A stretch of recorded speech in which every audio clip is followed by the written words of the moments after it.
Barbados, get up. Good morning. Good morning, Barbados. Good morning. Good morning to you. Good morning. Morning, morning, morning. Good morning to you. Good morning. Morning, Barbados. Good morning.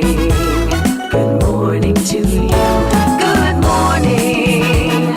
Morning, Barbados. Good morning. Wake up, wake up, wake up. Morning to you.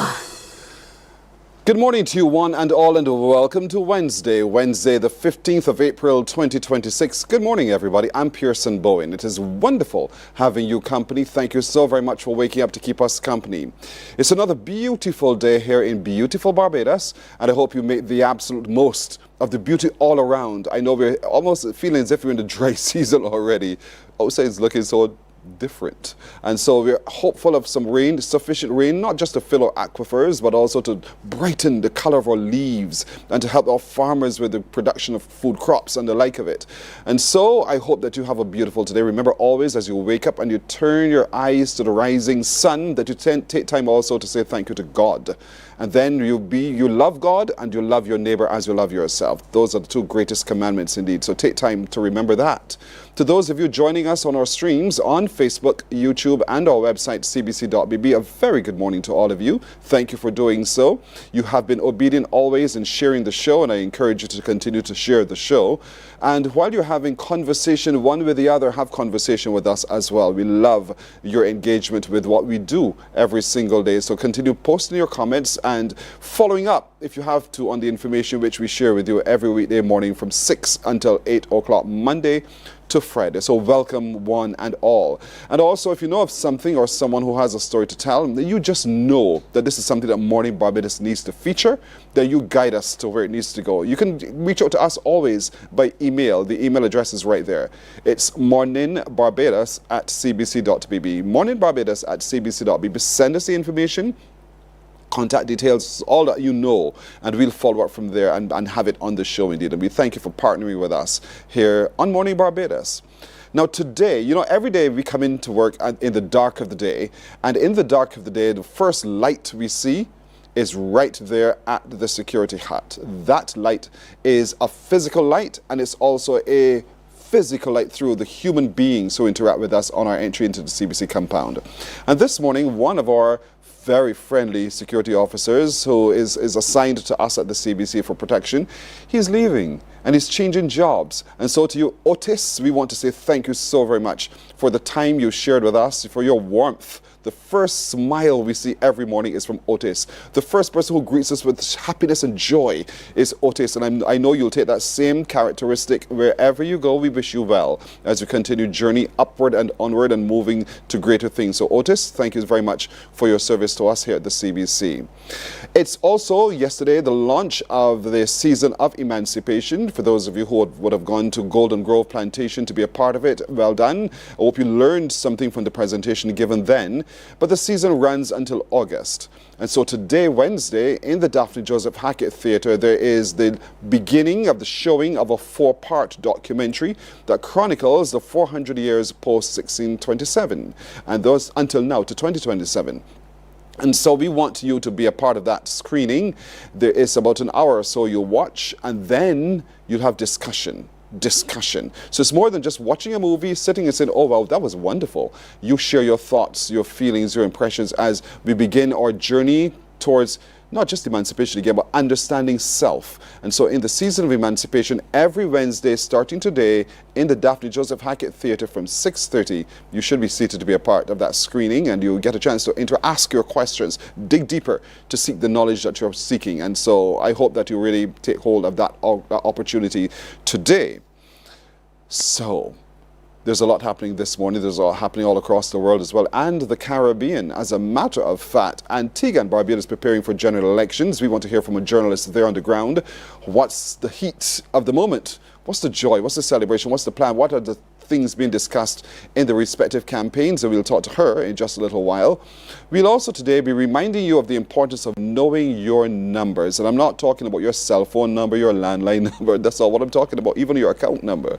I'm talking about understanding the body, how the body works, and how the numbers can really guide you in understanding where you may have just stepped a little too far and what you need to come back into alignment with. So we'll share with you a little bit, a reminder really, of what those numbers mean and different opportunities for you to get tested to know your numbers. Also, one of our fitness instructors will join us, and he will tell us a little bit more about why movement is important, absolutely important. In other words, as we old people would say, we old people, if you don't move, you will seize up. Well, that's what we're talking about, the value of movement and how the body responds to movement at any age and in any stage. And today we'll also, as we meet with the St. Michael School, as they launch their Rebirth of the Crown, they'll tell us what that means, and we'll meet some of the finalists as they vie for the rebirthing of the crown from the St. Michael School and why you should be a part of it all. We're 6 after 6. We'll take a break here, so we're coming back in a moment. Morning, morning, morning. Good morning. Good morning to you.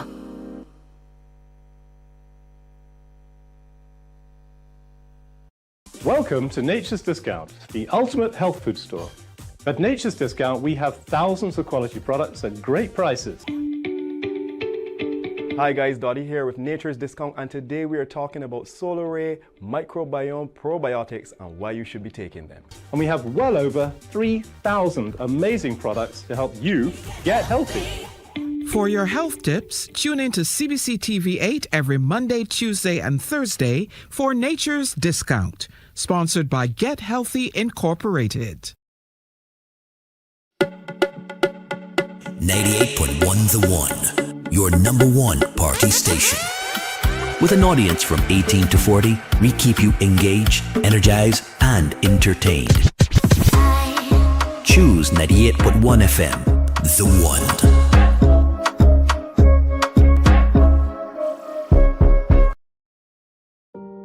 Hey there, it's Mahalia. I want to share something that might be really helpful.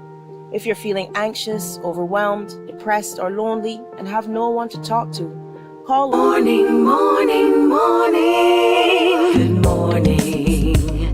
Good morning to you. We're 8 minutes after 6 o'clock now, and as we've been doing right across the year so far, we've been tracking general elections in our Caribbean neighbours. And so Antigua and Barbuda are preparing to go to the polls on the 30th of April, and we want to get a sense from one of our journalists there of what are the campaign topics, what's happening on the platforms, what's really going on, and what the leaders are saying. As a matter of fact, before we delve into that, we want to share with you right now what the Prime Minister, Gaston Brown, has been saying, and also the opposition leader, Jamalis Pringle. Take a look. The core competence that we enjoy in this country today is the issue of leadership. Leadership that delivers. And let us be clear, none of it is an accident. It takes strong leadership, competent leadership. It takes steady hands and certainly visionary leadership backed by. We will remove all taxes and duties and markups on a redesigned basket of essential goods. Not some goods, not when you get around to when we get around to it. All essential goods from day one of being in office. Because in our Antigua and Barbuda, survival comes before revenue. Survival comes before revenue. Those are some of the voices from the platform by the leaders of two of the main parties there in Antigua and Barbuda. Joining us now from Antigua and Barbuda is a senior journalist, a broadcast journalist. She is just really good. She's lay of the land right now as it relates to us getting the information. Her name is Teresa Gordon Goodwin. Teresa, good morning to you. Good morning. Good morning. Thank you for joining us. We're now 15 days away from general elections in Antigua and Barbuda. And we're already hearing that these elections have been called ahead of time. Do you have any idea as to why they're being called so early? Well, the track record of our Prime Minister so far is literally, we can count it to say every 3.5 years. the elections are called. And it's always seemingly at some point when it's a little bit on the advantage where the opposition is concerned, because our main opposition, United Progressive Party, there has been an internal fight as it relates to leadership. So for a few years, they have been called vulnerable. And also within a month ago, we had what was a by-election, because in one of the constituencies, the St. Philip's North constituency, where we had Sir Robin Yearwood, he would have retired because after 50 unbroken years of service, he would have retired. And there was a need for a by-election in that constituency. So I think riding off that high, then within a few days after that, we knew that campaigns were ramping up, and you knew that the elections would be called. As a matter of fact, at the start of the year, we were anticipating that this year would have been an election year because we're hosting the Commonwealth Heads of Government meeting in November. So it was anticipating that perhaps it would have been after that big conference. However, riding on the high of the by-election, then there was a little hush-hush on the ground, and by that time our Prime Minister was in Parliament announcing the dissolution of Parliament, and then we knew, hey, it is going to be happening before, because he gave notice about 90 days, within 90 days. So after those pronouncements, you knew that something was coming. We knew something was coming indeed. And so here we are now. And so give me a sense of, one, how many parties are contesting? Because I know nomination day was just a couple days ago. And how many candidates are going to be a part of the election? So far we have 16 candidates on both sides, the opposition United Progressive Party and the ruling Antigua and Barbuda Labour Party. And of course, that includes the sister Isle of Barbuda, where you have an individual from the Antigua and Barbuda Labour Party also contesting against long-standing MP, that is the Honourable Trevor Walker from the Barbuda People's Movement. Historically, so 16, 32 plus 1 or 2, that's 34, but there are a significant number of people, and each party has fielded a candidate in each of the constituencies. But historically, if you look at the leadership, the prime ministership of Antigua and Barbuda over the time since your independence in 1981, the majority of political leaders have been from the Antigua and Barbuda Labour Party. Am I right? Yes. Except for the one time when the UPP... Except for two terms, actually, from 2004... come right up till 2014, the United Progressive Party would have came in, and it was a two terms they would have served, and after that the electorate reverted to what was then a rebranded Antigua and Barbuda Labour Party. What does that say for generally Antiguans and Antigans' approach to and response to politics generally, if they've reposed so much trust generally in the ABLP? Well, unfortunately, at this time, most individuals on the ground are indicating that it's almost the lesser of the two evils, because at a point now where you have what is proposed to be a united progressive party, however, they're infighting, there's a leadership situation going on. So individuals are indicating that it is more of a chaos than an organized situation, an organized front. So it is literally now at a point where individuals are asking, what are my options? Mm-hmm. Elections are generally a referendum on the governing party. And so you're talking about the UPP and their internal struggle for leadership. Howard Lovell would have led that party before. Jamale Pringle now does. But prior to today, Howard Lovell endorsed Jamale Pringle. Has that been sufficient enough to bring out the support from the UPP so far in this campaign? Well, we're still watching it to some extent, because there's still a bit of a tangle where the two leaders are concerned, because some individuals within the ranks of the United Progressive Party are more in support of Mr. Lovell, because as a matter of fact, Mr. Lovell would have retired from politics following the last general election, but literally there was a call for him to come back in terms of not even just running on the ticket in a particular area, but to come back to sort of bring back that sort of unity or togetherness within the party. Because it is one thing former Prime Minister, the Honorable Baldwin Spencer, was able to do is to keep the individuals together. And I think from he resigned, there was a little bit of a distraction where so individuals or supporters of the opposition party believe that Mr. Lover has that tenacity to bring the unity back within the organization. But part of the campaign I've been seeing so far is that same message from the UPP that we are united, we are a force to be reckoned with, and we are prepared to make change. And you're saying to me that generally the electorate don't quite feel the same way. No, that level of confidence is not there as yet. Hopefully it would be enough, what they're presenting would be enough to convince the electorate. But so far on the ground, it's a bit. One thing you know with Antigua and Barbuda, however, there are individuals who are strong supporters of either party. So despite what is happening, their members will still offer that support. But it's not. It is left to be seen if it's able to control or they're able to get the majority of support. But individuals. Yes, exactly. But we have in the Antiguan public, once I'm a United Progressive Party supporter or an Antigua and Barbuda Labour Party supporter, that is the party that I am supporting. So would it be enough to have to gain leadership? That is the question that is left to be answered on the 30th of April. There's a lot of concern across the region about voter apathy and turnout. Is that a part of the discussion at the moment in Antigua as well? Yes. Because during the last election, we had a very significant, I'm not so sure of the numbers, but the voter turnout was very low. And it is also anticipated at this time that it will be. One of the things that we're also going through, we have a same situation where we would have been handling the Antigua and Barbuda Electoral Commission.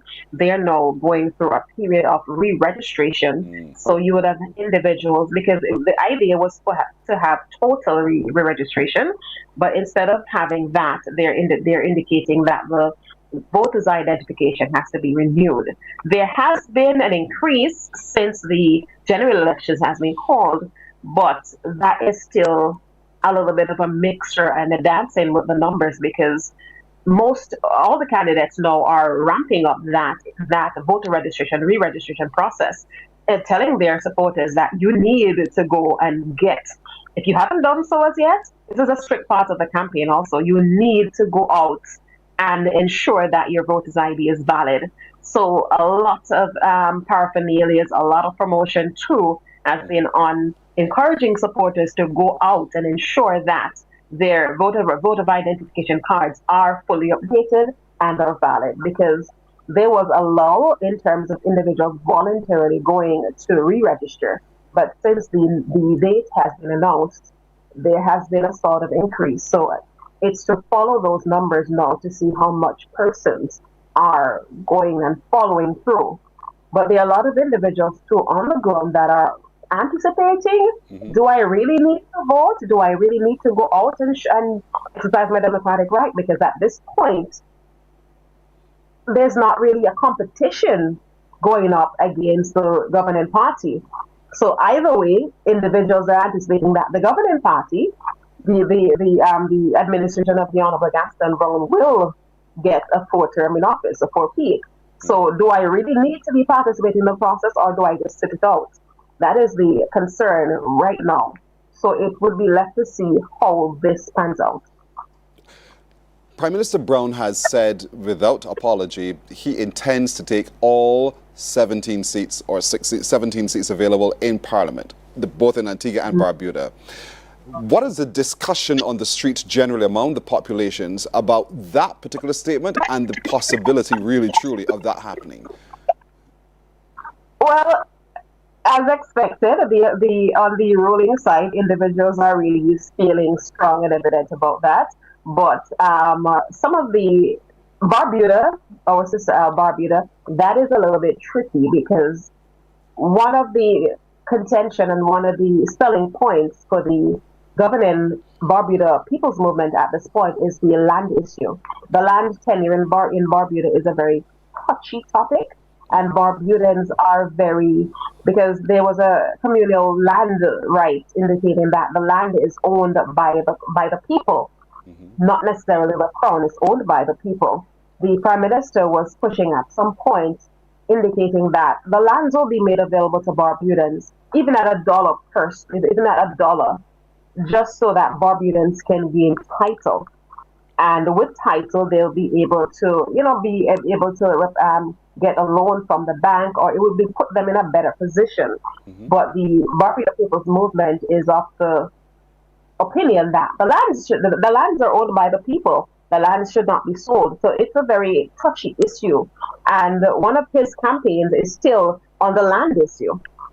So it will be a little thing to watch. While on the other hand, the Barbuda representative for the Antigua and Barbuda Labour Party is indicating that there needs to be more unity among both islands, and there needs to be more equal opportunity for Barbudans, not just the same level of things that Antigua and Barbuda are able to enjoy. Barbudans should be able to do that.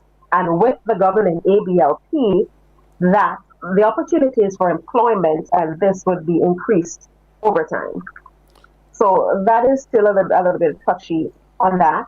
On Ireland, here in Antigua and Barbuda, there's the big issue about water, adequate water. The government would have really invested heavily in reverse osmosis plants to ensure that there's an adequate supply of water. However, there are still pockets of different communities who are still having issues with water. And there's also the issue of the road infrastructure, which over the past 3 years, that has ramped up. However, individuals are still having issues with roads and so forth. So these are some of the issues on the ground that are topical right now. The government is working to ramp a lot of things up, but the opposition, these are some of the issues that the opposition is banking on. Improve infrastructure, access to water, and the state of the economy. On that, the ABLP would have gone to up to a week ago to introduce an ABST-free weekend where students going back to school and parents back to school were able to shop for food items, basic food items, and items for school supplies and so forth at a reduced cost without the reduction in the Antigua and Barbuda sales tax. However, the opposition is also arguing that that does not go far enough. So as you would have played in the recording earlier, where the Mr. Jamal Pringle is now saying that they're going to widen that basket of goods to ensure that all taxes and everything is reduced so that it is more affordable for the Antiguan people. We take a break here, Teresa. Don't go anywhere, because when we come back, I want to look then at the record of the government of Gaston Brown, and talk about what are the developments that have happened since he's been in office and more right after this break. Morning, morning, morning. Good morning. Good morning to you. Hey there, it's Mahalia. I want to share something that might be really helpful. If you're feeling anxious, overwhelmed, depressed, or lonely, and have no one to talk to, call Lifeline Barbados. We all face struggles at times in our lives. You're not alone. There's no need to feel ashamed or embarrassed. It's okay to reach out for support. Lifeline Barbados is completely confidential. No one else will know you called. They're there to offer a caring ear and guidance without judgment. And fellas, I want you to know asking for help is a true sign of strength. It takes real courage to reach out. You can also call Lifeline Barbados if you're worried about loved ones who are struggling and you need advice on how to support them.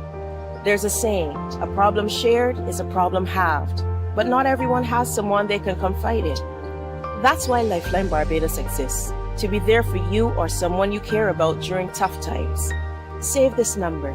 Lifeline Barbados is just a call away. Remember, you can reach out whenever you need to talk. Morning, morning, morning. Good morning. Good morning to you. We're taking a look at the upcoming general elections in Antigua and Barbuda, slated for April the 30th. Joining us from Antigua is Teresa Goodwin Gordon. I keep getting it wrong. Gordon Goodwin. What a lovely name, combination of names. Who is a broadcast journalist and senior reporter. She smiles because she knows everyone trips up on her last name every time. Teresa, welcome back again. And so let's look at the record of the government at the moment. I know that in Barbuda, for instance, there's been the opening of a new runway and airport. What other developments are so visible that all can see? Well, on Barbuda, of course, we're now able to, Barbuda is now able to get international, well, not all international flights. However, LIAT, the Caribbean airline, is now able to do direct flights to Barbuda. And there is a further expansion that is expected to ensure that we are able to do direct flights to Barbuda instead of transferring from Antigua and Barbuda too. There's also the Robert De Niro, a Noble plant. There's a Noble restaurant over there. There's also a development with the Peace, Love and Happiness. That is a 5-star. I think it's more like a hotel, that's golf course, and so a lot of developments on the tourism side of it. One of the things that the governing party has also been trying to promote is a green Barbuda. So a percentage, about 40 to 50% of Barbuda, there's a renewable energy push.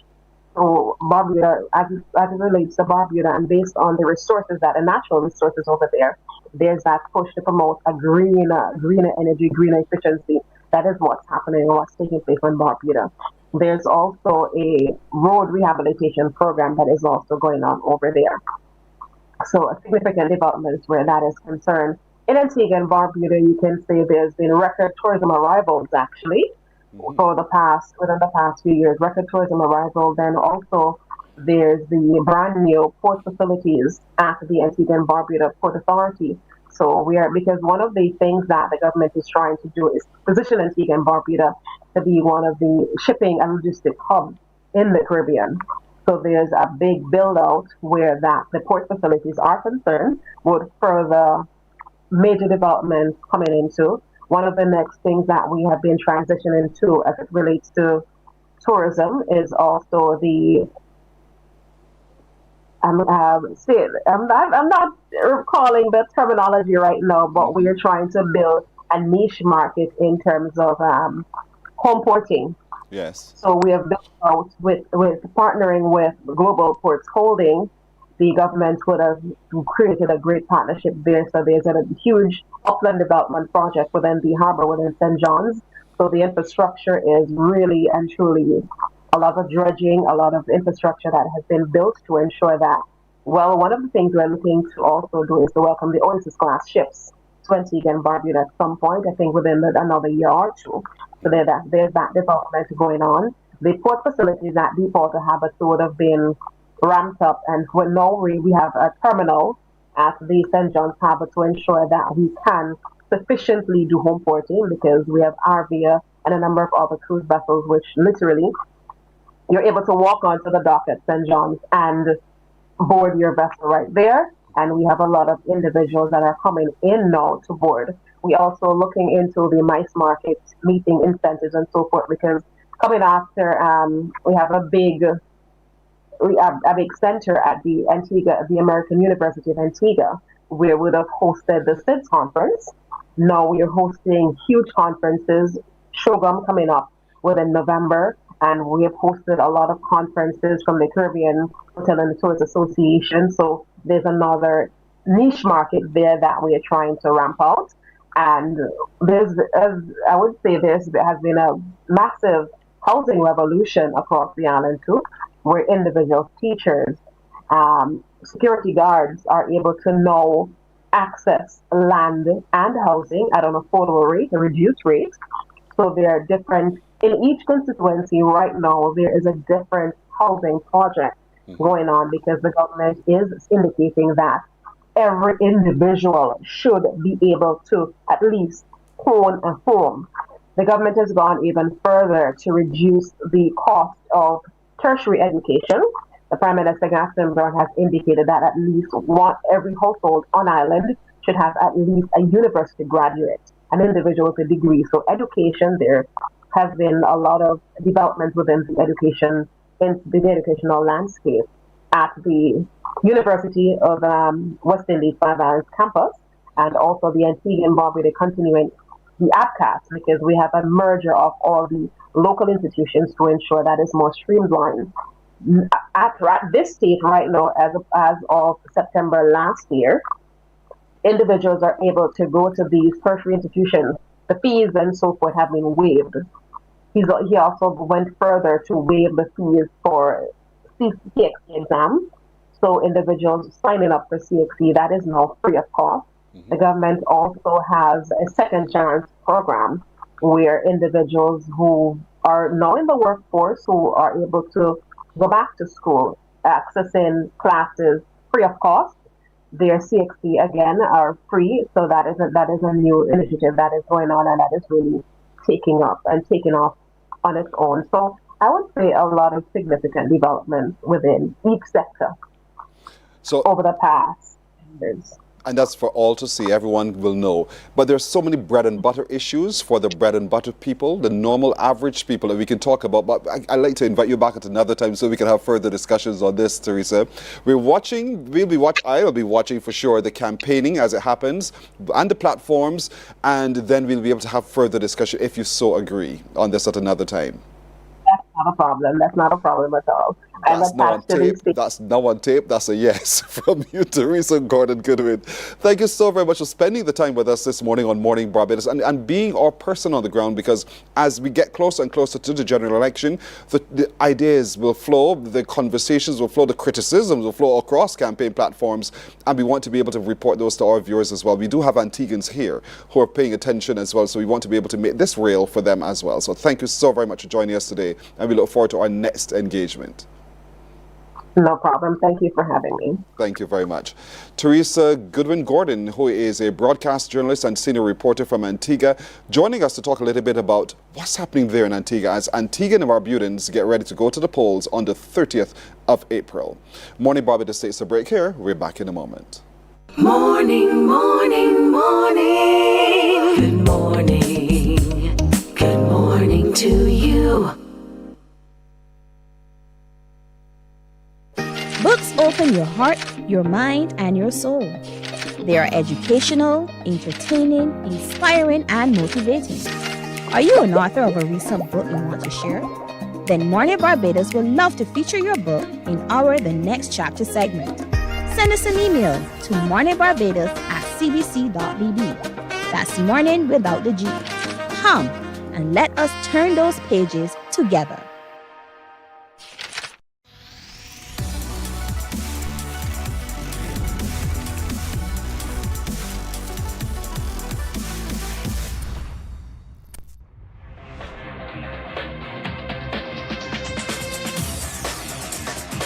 Week after week, Scold presents exciting reports and documentaries on the most varied topics of our time. Spectacular developments and innovations, lifestyle and trends of tomorrow, mobility and tourism, health news, highlights from art and culture. Each contribution grabs the viewer with extraordinary... Morning, morning, morning. Good morning. Good morning to you. We're 27 to 7 now. As I told you at the beginning of the show, it's important for us all to know our numbers, our body mass index, and our sugar levels and the like. And that's important to better health and better living. And so recently we had a conversation with a couple of medical practitioners who understand better why that is. And so I want to share that with you one more time so you do not forget. Give us a pretty good signal as to what's happening inside of our bodies. So we would have heard of the silent killer, hypertension. It's a condition that affects a vast majority of adult Barbadians, and they're walking around every day feeling like everything is okay. And unless you're having those periodic checks, you really wouldn't know that you could be at risk of a heart attack or a stroke if the condition's left not managed. I put my hand in the air because you just talked to me right away. And I'll be honest, I'll tell you all folks my story. I've never really shared the story. And I started by sharing this morning by saying it started here with a medical check. My numbers were so out of whack. Wow. But that my doctor, the internist at the time, he said, but this defies understanding because one, you're bony. So that makes no sense. Your body did not reflect the typical person candidate who will present with these numbers that you're presenting. You eat well, you're fit, you're everything else. But why is this happening? And I'm telling you, because of that, I now know better what I need to be mindful of. And yeah, I put back on a little bit of weight. That's okay, I think. But we'll delve a little bit further into that. But I missed all of the signs by assuming that all was well. Yeah. And that's what we all tend to do generally, don't we? Yeah, absolutely. One of the things that I would say is that hypertension is a condition that's very common among the Afro-Caribbean population. Genetics is a major contributing factor. So as you had discussed, you know, you're active, you eat well, you take care of your body. You would have never guessed that you fit the profile of someone who could have hypertension. And that's why having these simple ways of assessing, whether it's an at-home BP measuring cuff or even a bathroom scale or a measuring tape, can give you an indicator as to what's going on inside of your body so that you can be cued in and therefore be able to detect early and therefore manage a potential life-threatening condition. We think all the time is that, you know, but my family is naturally big. My family naturally eats this way. We've never had a problem with this in our family before, so naturally it shouldn't happen to me. Yeah, so at our Practice One Wellness Clinic, we do take a broad holistic approach to managing health and well-being. We would know about 2 in every 3 Barbadians suffer with either overweight or obesity, and many of these conditions can be managed through diet and lifestyle in addition to pharmacologics. And that's why we brought Ms. Zoe Manning alongside. She's a health and nutrition coach, and she's going to chat a bit about how adjusting the regular Bajan plate may help to improve your overall health and well-being. If we don't, what? Well, the consequences are there. We know that 8 in every 10 deaths in Barbados are the consequence of a non-communicable disease. We're talking about complications including kidney failure, stroke, heart attacks. We don't want to get there. So that's why we would recommend at least an annual check. If you have a family history, you might require more regular checks, or if you have an established condition, definitely work hand in hand with your own doctor, because I can't give general medical advice. A health history is something that's very personal to the individual that's sitting in front of the physician at that time. And based on certain markers, based on blood work, we can then offer individualized care, attention, and guidance for you specifically. What are the trends revealing in terms of genders? More men having these problems, these non-communicable disease problems, or more females, or is there a balance? Well, what's interesting is that the data on obesity is actually showing a greater prevalence of obesity among Barbadian women than among Barbadian men. That might be related to the types of work that women are into, perhaps more office-based, more corporate, more sedentary, less physical activity. There's also hormonal factors that interplay. So there are conditions including polycystic ovarian syndrome. Women go through menopause, which also affects how fat is stored, how fat is metabolized, how sugar is metabolized. So the trends are showing a bit of a gender skew towards women having more of these conditions. And I will also admit, women usually do show more health-seeking activity. They're more likely to pick themselves up and go and get something checked than a man who is generally going to say, man, I'm all right, I'm going to brush that off, you know. So perhaps that might be a factor that might impact how the data is reflected. As it relates to the frequency with which we need to check our numbers, what would you recommend generally? Generally, from about age 40, you definitely want to be going for an annual medical examination. Your physician will check for certain things, including your blood pressure, your blood sugar. They'll evaluate things like family history, things like screening for certain types of cancers, including breast cancer, cervical cancer screening, colon cancer screening. All of those things depend on the individual patient. For someone with established disease, there have been circumstances where I've had to tell a patient, you need to check your blood sugars every single day, write it in a diary. I want you to track as well what you're eating so that we can see how your body is responding to what you eat. So it definitely is a case by case, but at a minimum, please see your doctor at least once a year to get that full head to toe evaluation and blood work. I used to live by the adage, live till you die. Just don't miss the moments in between. Live till you die. But that approach cannot work today. And so it's important for us to be able to pay attention to what our body is saying to us and also track, as Dr. Haynes would have said to us just now, track the movement, the changes, the consistency or lack of consistency thereof. because it's that movement that tells the medical practitioner what needs now to be addressed as we go. And we can nip it in the bud literally before it becomes something with which we're having a challenge. And so the tracking of numbers, ladies and gentlemen, is so vitally important. So vitally important. And it can vary depending on your condition that you're working through. And it can also vary depending on your age. And that's what you're saying to us. Get that relationship with your medical practitioner, begin the tracking process. Yes. And as you're tracking, your nutritionist might actually say to you, okay, well, try a little bit of this, adjust a little bit of that, and track it as well. And so Zoe, let's talk a little bit about how what we eat affects how we live. Okay, totally. So thank you and for having me here today. Dr. Crystal Haynes and myself work really closely together. As she identifies these clients with issues, she will refer them to me. When they come to me, I do a very thorough assessment because in my care, I'm about holistic medicine. So the mental, the physical, the emotional, and spiritual. In that, it breaks out into a lot of things. So yes, I do a health history. My health history may look a little bit different. It works on your goals, yes, your family history. We also talk about your sleep, your stress, because these are key components as well, in addition to what Dr. Haynes mentioned, that can affect blood pressure and other NCDs. So I work very closely with my clients on sleep, just to mention, as well as their stress.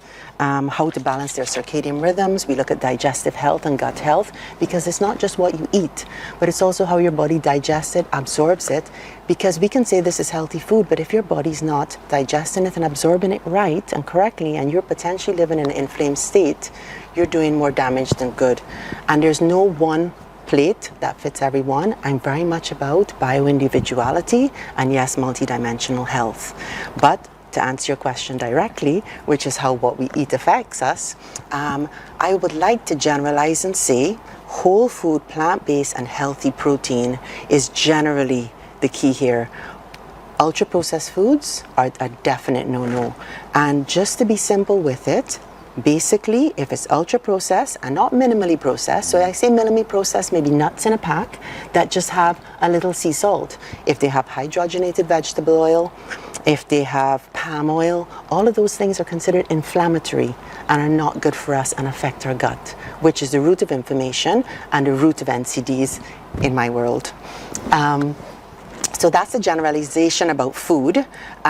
Getting back to ultra-processed foods, we've got things like high fructose corn syrup that's hidden in ketchup. We've got so many other preservatives. Once you see a package label that looks long like this and isn't just a little sea salt and a little maybe healthy oil, you're in trouble. Just avoid them like the plague. And let's touch on sugar. Sugar is a major problem in Barbados. We all seem to have a sweet tooth over here. Yes, and we all know sugar is now considered just as addictive as cocaine. So some people wake up on a morning after their long fast of dinner, and they wake up and they're having breakfast, say, in the perfect world, it should be roughly 12 hours, but let's say some people may eat late and it may not be. But breakfast is breaking a fast. Mm-hmm. And if you break a fast with sugar on an empty stomach with a fruity and a piece of cake, what are you doing? You're spiking your blood sugar. And the more times you create this spike, this is what creates insulin resistance and eventually funnels to prediabetes and diabetes, right? So the most important thing here to break your fast with on a morning is a protein-filled breakfast. And we will get to those details later. But some people think 1 or 2 eggs, maybe a Starbucks coffee loaded with sugar, any coffee loaded with sugar, that is breakfast. But no, those loaded coffees with sugar are dessert. And also, if you have a bowl of fruit first on a morning, you're also creating the effect of sugar going into your system. It is healthy sugar. It does have some fiber, so that how you eat what's on your plate matters. We will get into this more. I feel as if I shouldn't eat at all. Honestly, everything I eat is a problem. I'm going to help you. And you're here to help me. You're here to help me. That's fine. Inflammation of the body, Dr. Haynes. Because Zoe kept talking about the inflamed body. And oftentimes we assume that that's when we have a cold. That's not what we're talking about. No, definitely not. So Zoe was making the link between your diet and inflammation. And we know that sugar is actually one of the most inflammatory things that you can consume. It can predispose to cancers, it can predispose to diabetes. And one of the medical terms that Zoe touched on was insulin resistance. It's something that we hear so often, but many people don't understand firstly what insulin is and therefore what insulin resistance is. What I want to explain is that our bodies need sugar. Sugar is fuel. Our brains, our eyes, our skeletal muscle all need it. But the challenge is, in most cases in the modern world, there's an imbalance between our dietary intake of sugar and what we're actually burning off as fuel. And the excess, we know, is ultimately stored as visceral fat. So insulin resistance occurs where the body doesn't respond to this key hormone, insulin, in the way that it should. Insulin, I want you to think of as a shuttle. It binds to the membrane of a cell, and it helps to transport sugar out of the bloodstream and get it into cells so that your body can burn it off. So insulin resistance occurs where your body is not able to burn that excess sugar off, and that excess sugar is ultimately stored as visceral fat, which usually goes around the tummy area and predisposes to cardiac disease. So we can talk about this all day. But Crystal, I would love to go on and point to your scale at this point, because it is that scale, which we use at the clinic, is called a biometric impedance scale, and it gives you great analytical data. When the clients come to me, they go on the scale and they get this information. If I can run through it, it's about body composition, because we're about weight health. We don't love to talk about weight loss as much. We don't, we like to put it as a positive twist. So weight health is about knowing your body makeup. It's about the fat, it's about the muscle, it's about your bone. Are you getting enough protein? It does give you the BMI as well. It also will tell you your body type assessment. Are you overweight, obese, muscular, fit? Listen, that scale will reveal you. This one scale does all that? Yes. One scale does it all. It shows you where your muscle is in your body. And let me tell you, girls, if your legs have a lot of muscle, you're in a good position, because that soaks up the sugar. Don't eat too much, but it soaks it up. I'm so tempted to try this. We would love you to get on. Dr. Haynes? We don't have to out you, but if you're open to it. You're not going to out me, right? No. We don't have to expose your numbers, but just so you experience it. Okay. Could you set up on the floor there? Let's see how So work. admittedly, I would need to connect my phone to get all the detail of numbers, but if you hop on, you will get your fat. I will body get fat. At least my body fat. Yes, you will. Okay, I'm good with that. I know fat. Oh, gosh! Me. So it even tells you visceral, but we'll do this after. Right. It's on. Okay. And shoes on, off. Okay. Does it matter? Usually when you do your weight, your belt should be off. Ideally, if you do it first thing in the morning with nothing on, that's the best thing. But for right now, I will let you stay as you are. Okay, fine. Yes. So just stand on the scale. And I will pass you this, and you will put your thumbs on it and hold it out in front. Okay. You can hop on. On. Thumbs on. Look up. Arms out in front. Arms out in front. And okay, shall I reveal your weight? I don't mind. Okay, 124 pounds. No, I'm upside down. 152. 152. Yes. Okay. Uh-huh. And I'm not seeing any more. So there's nothing else to tell about me? Not at the moment. Okay. But we will reveal this later. I will get my phone and I will connect it, and we will get all the data on you. Okay, that's all I weigh? Very cool. That's all you weigh. Well, that's good news. Thank you, Dr. Hayes. Sure, your doctor will be happy to hear that. I'm very happy to hear that. If you would really like to see what a printout looks when you come to the clinic, and I'm connected by my phone, those are the details. And they even reveal visceral fat, subcutaneous fat, visceral being the belly fat, subcutaneous being the fat around our thighs and areas that women don't like. But yes, it reveals the details.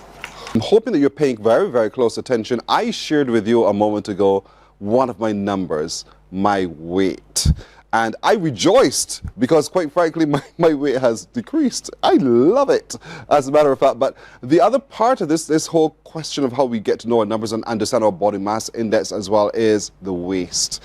The waist tells us a lot as well. This is the number I'm afraid to know. Indeed, Dr. Hayes, tell me why the waist, what happens in this torso area is so critical to know. Right, so waist circumference is an important measurement for you to know and for your doctor to know, because it can be an indicator as to the amount of visceral fat that's accumulating in your body. So visceral fat is what we would deem as metabolically active fat, the kind of fat that ends up in muscle, the vasculature, the kind of fat that predisposes to heart disease. So sometimes the heavier set someone is around the abdomen, it can be a red flag. So there are different numbers for women and men. Usually a waist circumference of over 40 inches is a bit of a red flag for men, for sure, and over 35 inches for women. That is the red flag zone, but there are definitely some amber warnings before we get to those numbers. But just to give you guys a ballpark as to where you definitely want to avoid. I think I'm in the amber zone right now because I don't like my profile anymore. Yeah. You know, you look at yourself and you see, oh boy, and your friends love to tell you, oh, you're wearing a shirt with a hump now. And all of those kinds of things is what we say to each other. But so, would you measure me? Yes, for sure. To get a sense, and would you tell me what it means? Yes. So one of the things I want to highlight is that there are things that most people have in their homes that they can use to give them an indication as to where they might be with their health. A simple bathroom scale or a measuring tape, even if you don't have a blood pressure machine, these are basic things that most people have around the house that could help them to understand where they are. All right, so go for it. Where we want to measure, guys, is between the lower end of the rib and the upper end of the hip, usually at the level of the navel. So I'm not undressing Pearson on TV, but I'm going to guess that his navel is somewhere around here. Yes. So I'm wishing this away. What does it tell you? All right. So we are roughly at about 38 and a half inches. Yes. That's not bad though. No, it's not in the red zone. Was it the amber zone? It's in the amber zone. I told you it was in the amber zone. It's in the amber zone. And it could vary depending on my age, height, those kinds of things? Right. So even in terms of measuring your weight just now, we don't usually take weight in isolation. A taller person usually has a heavier frame. So one of the indices that we usually use in assessing weight in a better way is called the body mass index, where we take your weight in kilograms and divide it by your height in meters squared, and it gives us a number. So usually those numbers, if you're 30 or over for BMI, it means you're obese. If you're 27 or over, it means that you're in the overweight category. And those things usually put you at risk of things like, you know, the NCDs, hypertension, diabetes, and so on, which are very common in our population. See why it's important to know your numbers? Yes. I'm at 38. My little tiny waist is telling me I'm belly at 28, at 38. You're going to say that's the thing. Well, that's why it's important to measure, because we many times in a population we have an idea of what is normal based on what we see every day, and sometimes we're not flagging that. Okay, this could be an issue. What I think is a normal plate, what I think is normal size, might not be actually a healthy weight or a healthy plate. So my first thing is to target this area and this area alone. Get it down, get it back in within a manageable range. And that could include how I eat. Correct. So while I might be a little bit lazy and don't want to go to the gym to work on the abs, at the same time I could also address this by what I eat, Zoe. You most certainly so can. let's talk a little bit about how I can change my diet so that my number, my stomach, my body mass index, my stomach falls right back in. I understand. Just to add on to a little something Crystal said with the BMI, is to point out that that doesn't take into consideration your body composition, which is why the biometric scale is so important, because your muscle, your fat, and your bone are the part of that gives us greater detail in. BMI is a good start.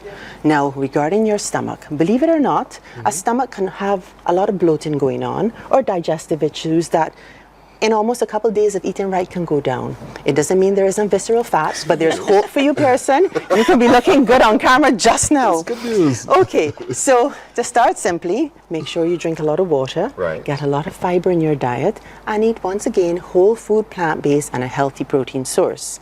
Because chemicals and all those different things, gluten, dairy, wheat, if you're intolerant to those things, they're going to affect your bloating and your digestive health. All right, so that's a little snapshot at how you can get your belly down. In addition to that, a detox is always a good place to start. So a lot of the clients that come to me, I start them with a 10-day detox. Honestly, you lose about 4 to 10 pounds on this. We include a lot of fiber in the diet, and it's low glycemic. So honestly, there's no one who really can't go on this detox, and everyone gets great results. It also reverses NCDs, believe it or not, in only 10 days. Wow. And that's not a sales tool. That's the truth. It's the truth. It's the truth. The numbers show. The numbers show. All right, let's look at the table here, because this looks like a typical, what people will find typically in their homes. So how do we manipulate all of this? so we see the differences and the benefits that we're all seeing. Certainly, Pearson. I'll try to break it down. But just to start off quickly, I brought a picture of a plate. I'm not sure if you can zoom in on this. And what this plate says is we should try to load up our plate with half veggies, quarter protein, and then we can do a split between starch and fat. If you're about to go to the gym, you may need a bit more carbs on that day. So this is just a general plate. It depends on the person, what their goals are, and also, how physically active they are in a given day. But to start, I've kind of broken down this table, excuse me, Crystal, into breakfast to start with first. So when we look at breakfast, most people like to have some fruit maybe, yogurt. I brought some blueberries, and a lot of people in Barbados believe in oats. Yes. Now, I just want to touch on oats a little bit. I'm not sure if these plastic bags are totally clear on camera, but there's something called quick oats, which most people love to go for. They boil in, 1 to 2 minutes, microwave even. They come with lots of sugar in a little container where, you know what, it's super yummy. But the problem with quick oats is you're not getting the benefits of oats that people believe they're getting because there's no fiber in quick oats. They've stripped the quick oats of the fiber. The real oats that are good for you are actually the steel cut oats. These are in the most natural form. They take quite long to boil. So my suggestion here to anyone wanting to use steel cut oats is to maybe boil up a batch when you have time. And you can keep it in the fridge, you can warm it up, etc. This is filled with fiber and the most and the best for you. And these you'll find in the supermarket easily? Yes. Because I could find this quite easily. Yes, this is in more the health aisle. I don't want to call the brand, but there's a very popular brand in the supermarket that has a lot of healthy food, healthy products, and you find that there. Is it oily? Does it have that oily film? No, not at all. Okay. Not at all. And really filling because it's high in fiber. Can I eat this as is? So here we go. So you want to have oats for breakfast. Great, super good for you, high in fiber once you choose the right kind. You, however, want to make sure that you're getting enough protein with your breakfast because once again, we're breaking a fast. We don't want to just carb load it. So options for protein, and roughly 30 grams of protein is a good gauge. Yogurt. Now, all yogurts are not created the same. Once again, I've got to go into a little bit of details here. Yogurts can be very fluffy and have lots of sugar and actually not have a lot of protein. Some yogurts may just have 4 grams of protein a serving. You want to choose one that basically when you read the label, there are no additives. It's plain and it shows all the bacteria, lactobacillus, all the different words that are a little difficult to pronounce, but all the bacteria that's there. That's the best yogurt for your gut, and you want to choose one high in protein. You tend to want to go to probiotics. Yes, probiotics are super good for the gut. Okay, good. Yes. Now, eggs are a popular source of protein. I want to highlight, every egg only has 6 grams of protein. So if someone says, I'm having 2 eggs for breakfast, I'm doing good, and whatever, just know this is only 12 grams if you have 2 eggs. Now, depending on the person and if they have high cholesterol, there's another discussion there. Yes. Fruit is once again a lovely option. However, remember, fruit is carbs. So know your plate. You want to get 30 grams of protein. Yes, it's okay to have your fruit, but you want to have it after your protein. And fiber. Fiber is great. I brought berries along because for the people who may have diabetes and not want to have a high glycemic fruit like bananas, etc., berries are excellent source of fruit because it's very low in the glycemic index. I just want to stick a pin here on the sequence with which you eat your food on your plate. It really matters, and Zoe would have just highlighted that. So we are talking about insulin and blood sugars and how your body responds to them when you eat. When you have your fiber before you have your carbohydrates, it actually reduces your glycemic spike. It reduces your blood sugar spike. So having the fiber and the protein before having the carbohydrate on your plate is one of the things that someone who's concerned about their blood sugar levels could also do. Correct. And this is not just for diabetics. Everyone should practice this way because, we don't want the glucose spikes. There's nothing positive about glucose spikes. I like the breakfast options. I can deal with the breakfast options. One last thing to mention, teas. A lot of people like teas and they think they're doing well. I encourage everyone, always read your labels. A lot of teas, even if the marketing to the front will say it's natural, you turn the back, they have sugar added, and sometimes they have preservatives. This is not... That was such an interesting session. Such an interesting session. We had to share it with you yet again. So I hope you take the advice and do what you need to do to be mindful of your body numbers and how to work accordingly. We'll take a break here on Morning Barbados. We're coming back in a moment. Morning, morning, morning. Good morning. Good morning to you.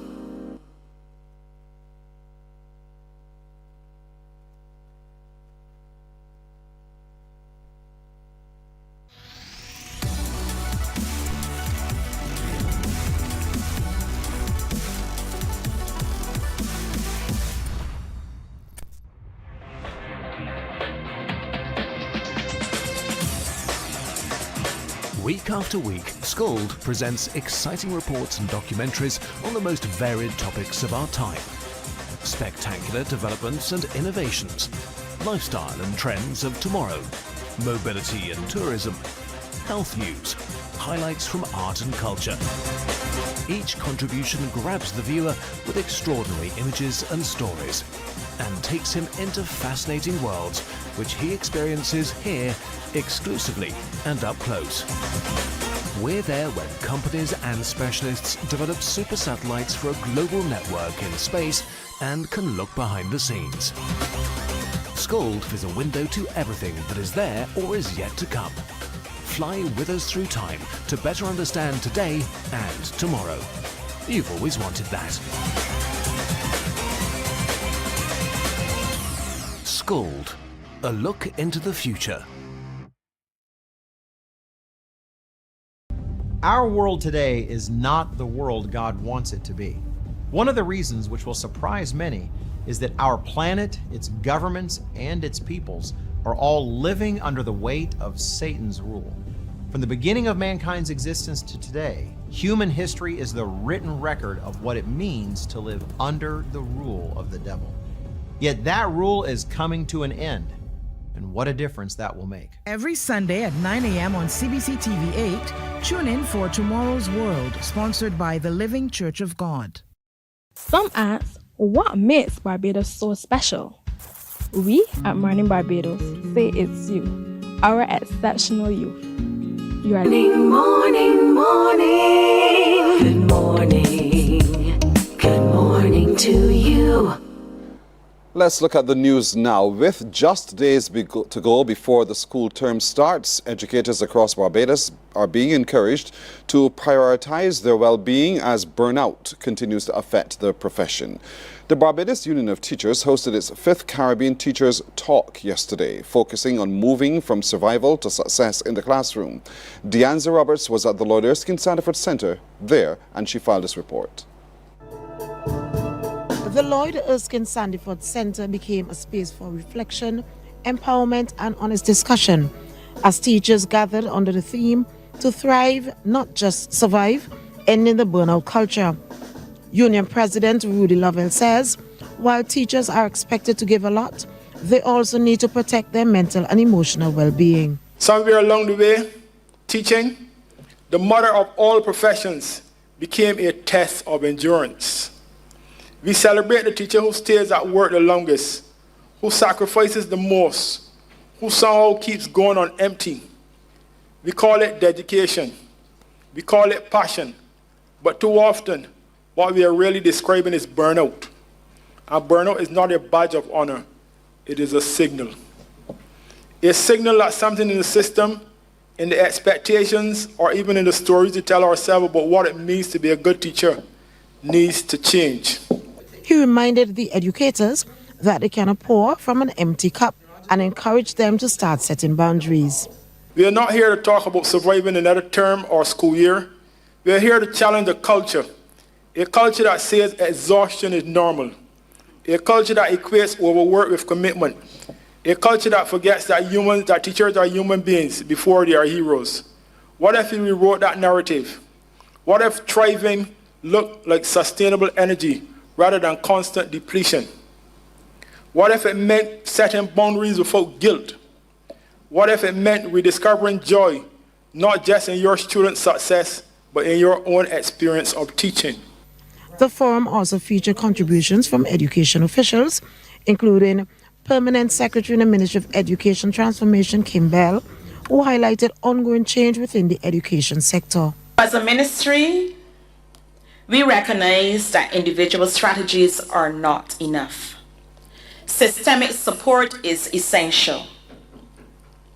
The full reinstatement of terms leave for teachers with effect from April 1 this year, that was a signal of this.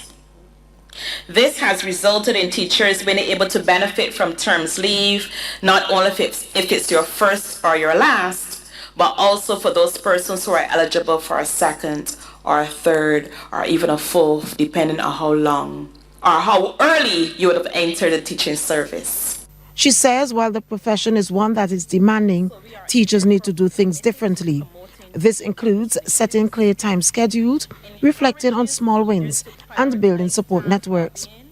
But beyond the discussions, the event included cultural performances from students, reinforcing the importance of balance and creativity in education. Organizers say the goal is not just conversation but action, ensuring teachers are equipped, supported, and empowered to thrive both inside and outside the classroom. Deanza Roberts, CBC News. A 22-year-old Christchurch man has been remanded to prison after being charged in connection with a double murder. Police say Jacoby Nathaniel Bino of Fords Road, Clapham, is facing 2 counts of murder in relation to the deaths of Wayne Holder and Keishane Bino on the 15th of March this year. He's also charged with the use of a firearm. Bino appeared before Acting Magistrate Keith Ellis in the District B Court yesterday. He was not required to plead to the indictable offences and has been remanded to the Barbados Prison Service Dodds. The matter has been transferred to the District F Court and is scheduled to continue on the 8th of May this year.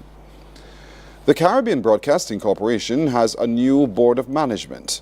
The chair is Oliver Jordan. The deputy chair is Shane Jones. The other members of the board are Sonia Mullins, Peter Boyce, Jason Haynes, Renata Goodman, Calderon Waldron, Anthony Sudat, Kean Greenwich, and Onika Stewart. The board's tenure is 3 years. Let's go to sports. A 5-wicket haul from Jomel Warrican, along with half-century knots from Kevin Wickham and Shane Mosley, have left Barbados Pride with the upper hand in the first round of the West Indies 4-day championship, heading into this morning's 4th and final day's play. Pride secured first innings lead after Warrican claimed 5 for 71 to help bowl the hosts out for 342 at Chedwin Park, giving Barbados a lead of 6 runs. The Pride will resume this morning their second innings on 255 for 5, an overall lead of 261. Wickham is unbeaten on 81. Mosley scored 65. Here are yesterday's headlines. He goes for a high swing on this one. The keeper's running around and will take the catch comfortably. Goes for the slug sweep. And that's in the air. And it's taken at mid-wicket. Romain Morris. Appeal for the leg before, and that's 5 wickets for Jamel Warrican. This is interesting. Now he's whacked that over mid-wicket. Could this be out caught? It is. Innings comes to an end. 342 all out.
Well, the game resumes this morning at 11 o'clock Barbados time in Jamaica.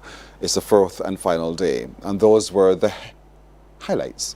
Morning Barbados, it's a break right here, but when we come back, folks, when we come back, time for you to give me a call because I have some words for you to help me unscramble. So get ready to get on the phones to call me and help me unscramble some words, and we have some fun right after this.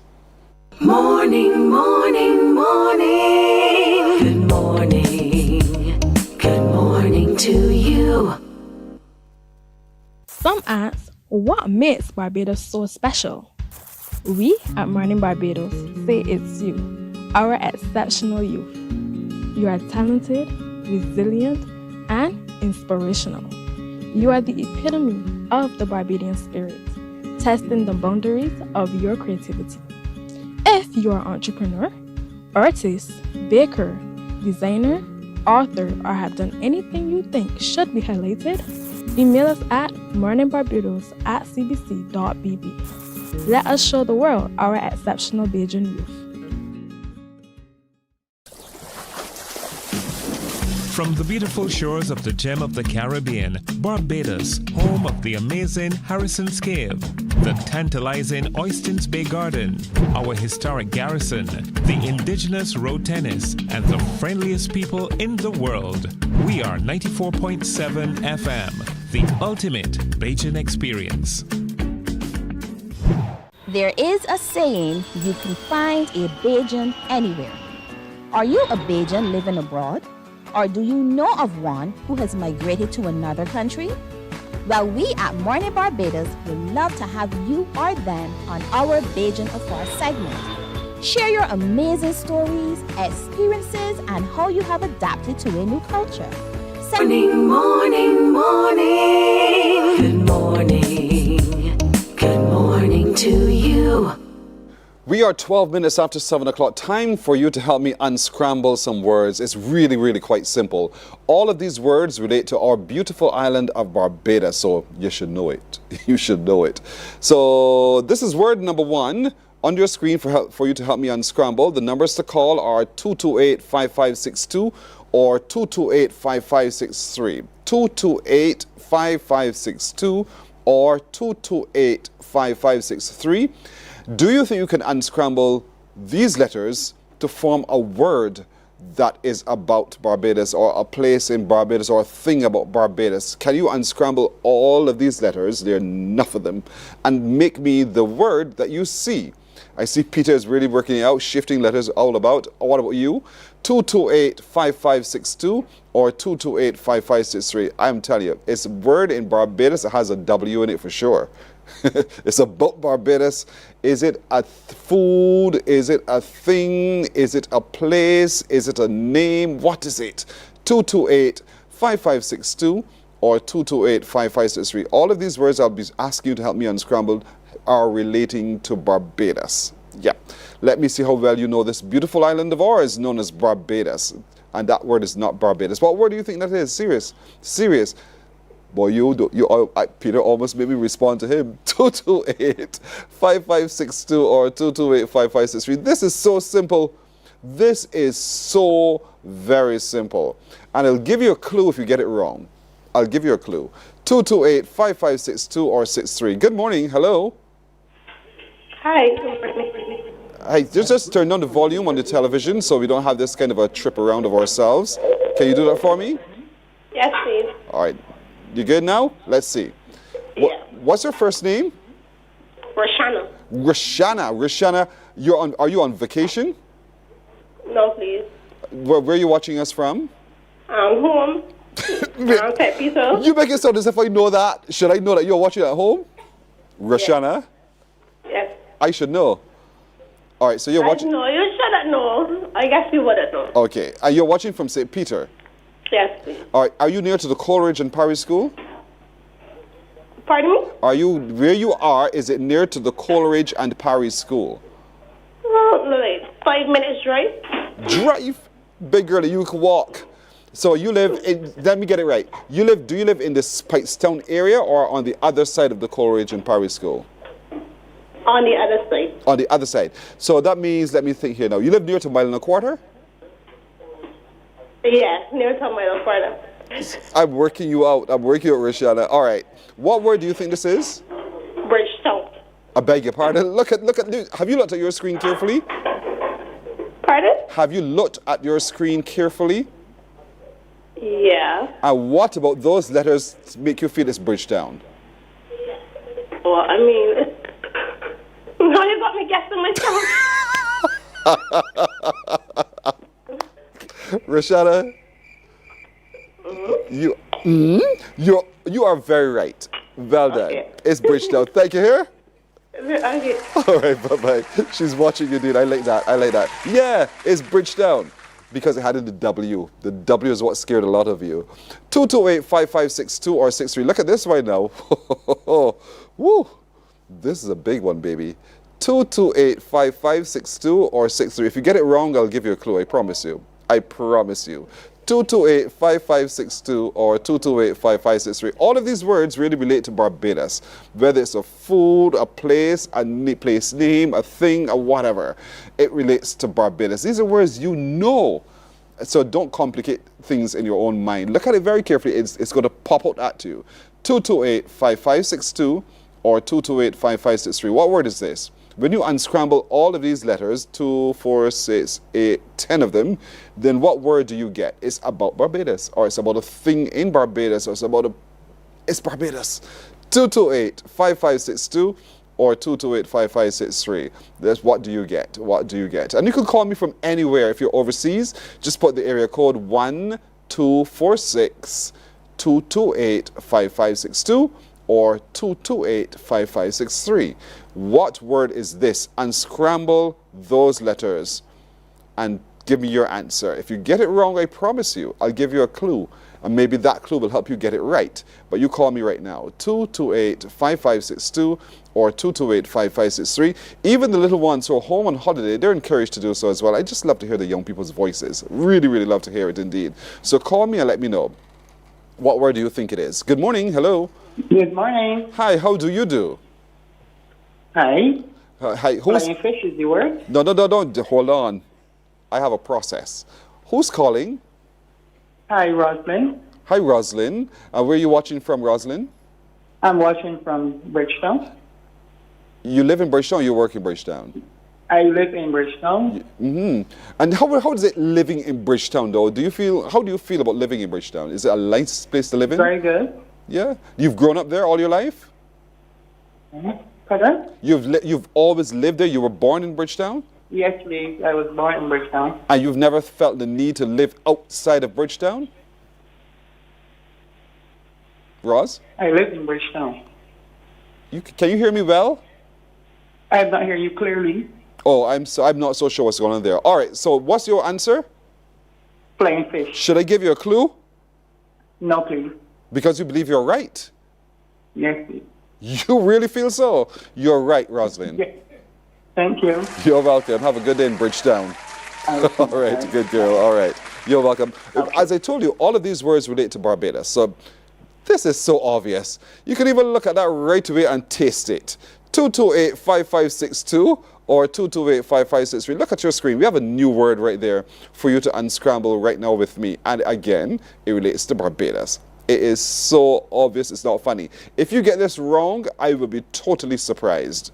228-5562 or 228-5563. Unscramble those letters and tell me the word you see on your screen. Tell me the word you see on your screen. 228-5562 or 228-5563. Good morning to my friend Sonia Bowen, who's watching from Nevis indeed. Sonia, good morning. Jasmine as well, who's watching from Nevis. Lovely having you ladies company. 228-5562 or 228-5563. What word is this? So unscramble me. What word do you get? What word do you get? It is simple. I'm amazed at how this is stumping you. This is Barbados we're talking about here. So think Bajan and think the word. Good morning. Hello. Good morning. Hi, who's calling? Debbie. Debbie, good morning to you. How are you doing? Absolutely. What's your plan for today? Sorry, I'm not hearing you well. So you're doing what? Just to have some housework to do this morning. Okay. So, Debbie, what parish you in? I live in Kingston. In Christchurch. In Christchurch. I thought you said Kingston, girl. That's what it sounded like. So you're in Kingsland? No. Where are you? I am in Sheraton. Hmm? Sheraton. Oh, you're the Sheraton area. Yes. I gotcha, Debbie. So are you going to work today or are you staying home? Stay home. Is that by choice or design? By choice. All right. I'm staying home till later on too. All right, Debbie. So what's your answer? Who? Who? Who? What? My answer is chicken. It's chicken? You gave me the flying picture. You said, did you say your answer is chicken? Cuckoo. That looks like cuckoo to you? Chicken. Spell cuckoo. C-O-U-C-O. That is cuckoo. And you're adamant, you are unanimous in this, right, Debbie? Yes, I am. As Miss Bucket would say. Well, you're right. All right, Debbie of Sheraton, you're right. Thank you. Oh, by the way, Debbie, do you know how to make cuckoo? Yes, I do. Which one, breadfruit or cornmeal? Or green banana? Cornmeal. You do the cornmeal one? Yes, I do. Why do you do that one and not the breadfruit or the green banana? Because I like the smell. Or you like the stirring and the stirring and the stirring. And then what do you endorse it with? Oh, I just keep saying this. Girl, you talking so fast I don't understand what you're saying. What means? Okay, and with some good cucumber, right? Yes, it does. I know, all right. Enjoy your day today off, Debbie, and I wouldn't tell anybody you chose to stay home today, okay? Okay. All right, take care, bye-bye. Good. All right, so we have 3 down. Look at your screen now. Look at your screen. This is Simple Simon Met the Pieman. If you get this wrong, you get this wrong. That means you just can't spell. What is that word? 3 simple letters to say what about Barbados? 228-5562 or 228-5563. What word can you make from those 3 letters that speak to us? And if you unscramble them, of course, 228-5562 or 228-5563. Maybe a man will get this one. We haven't heard the male's call just yet. Maybe. I'm just saying. 228-5562 or 228-5563. Unscramble those 3 letters. Put them around in whatever order you choose to do it. And tell me the word you come up with that speaks to Barbados. The word that speaks to Barbados. 228-5562 or 228-5563. And as I've been telling you, you get it wrong? A little one? Okay. Good morning. Hello. Good morning. How do you do? I'm good. Okay, what are you laughing at? What are you laughing at? You're laughing because you got through. All right, who's calling? Azari. Say the name again. Azari. Azari. Is that spelled A-Z-A-R-I? Yes, please. That's your name? Yes. How old are you, Azari? I'm 9. Ah, you're young because I'm 12. Yes, you're a baby. I'm 12. That's unbelievable, Azari? You're laughing at me, Azari. No problem. Azari, what school do you go to? Reynolds Weeks. Reynolds Weeks. Where's Reynolds Weeks? What parish? It's Oh, let's see. Where's Reynolds Weeks? How would I get to Reynolds Weeks from here? I walk. You walk from home to school? Yes. With your friends, of course. No. You don't have any friends, Azari? I do. But don't you walk with your friends? Walk with them. Or you walk all on your own? Yes, please. You're a big boy now, right? You're a big boy now. What have you been doing during your vacation? Going to camp. What camp? YMCA. Then you've been having a good time. You've been really having a good time. So at 9 years old, that means that you are in class 3 or class 2? Class 2. 2. And did you get a good report, Azari? Yes. Really? Azari, are you just saying that because you're on TV? No. That's the truth. Okay, I like that. What's your favorite subject? Spelling and vocabulary. I beg your pardon? Spelling and vocabulary. Spelling and vocabulary. So therefore, since you are a good speller, you can simply unscramble these 3 letters, right? Yes. You sure? Yes. So what word begins with letter U? Look at it. Doesn't it begin with the letter U? What letter does it begin with? You sure? So what if the first letter is R? What's the second? M? U. And then what's the third one? M. And what word is that? Rum.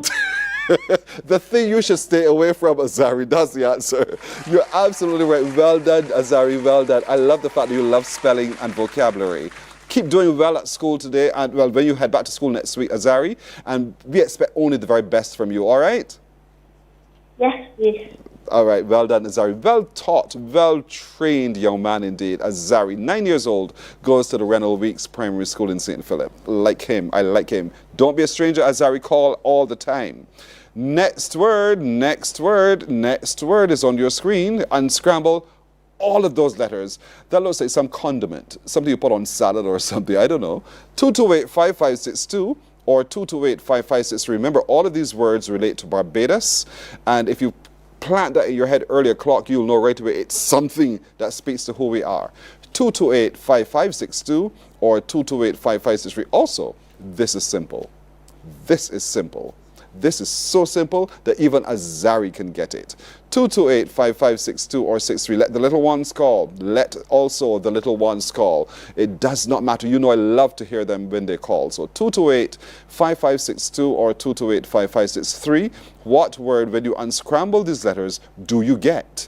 And that word must apply to Barbados. It's something with which we're quite familiar. And it's up to you now to figure this all out. 228-5562 or 228-5563. Waiting on your call. Waiting on your call. We've had St. Philip, we've had Christchurch, we've had Bridgetown, we've had St. Michael. Is it possibly the day we'll get St. Lucie? Is it? And you all know that's where I'm from, St. Lucie. 228-5562 or 228-5563. Call and let me know the word you see on your screen when you unscramble those letters. Morning, hello. Good morning. Hey, how are you? I'm fine, thanks. Wonderful, you're welcome. Who's calling? Claudia. Claudia. Is this Claudia from the castle? Yes, please. My friend Claudia CG from the castle? Yes, please. Long time no hear, Claudia. So how you doing? You know how long you trying? I don't know how long you were trying for the first word. Yeah. Well, you get through now. How's Gigi? Gigi good. Oh, good to hear you, ladies. It is so wonderful. Long time no hear for real. So everybody's good then. Claudia, you should know this word then. Sugarcane. Why you say so? Why you say so, Claudia? Because I don't work. Did you sit down and put these letters in order, or that just popped out at you? As they say, it come out. Seriously? Mm-hmm. You know they have ragu sauce and that kind of thing. I ain't care what sauce I do a sugarcane. CG, you won't behave. You've not learned all these years. You have not behaved yourself. But it's good talking to you. You're absolutely right, CG. Tell everybody I said hi, okay? Yes, love you. Oh, thank you, girl, my friend. Take care now. Bye-bye. Oh, boy, we go back years from when I started in broadcasting years ago, CG and the Castle Posse. Good morning to all of you. Indeed, wonderful having you come. So we've had St. Peter. All right, so what we'll do here at 29 after 7, thank you, by the way, all of you who've called. Again. So all of you who've called, I say thank you for calling and engaging with me. We shall have more moments like these, you better believe it. We'll take the break right here. When we're coming back, we're meeting some of those who are seeking the crown in the St. Michael's School Model Search. Stay with us. Morning, morning, morning. Good morning.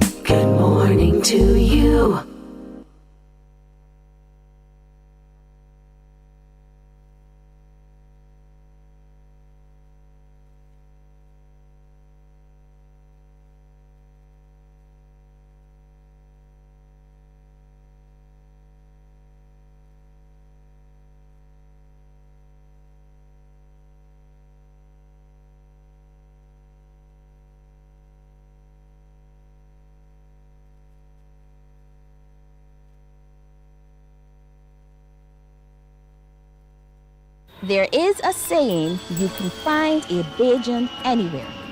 Are you a Bajan living abroad? Or do you know of one who has migrated to another country?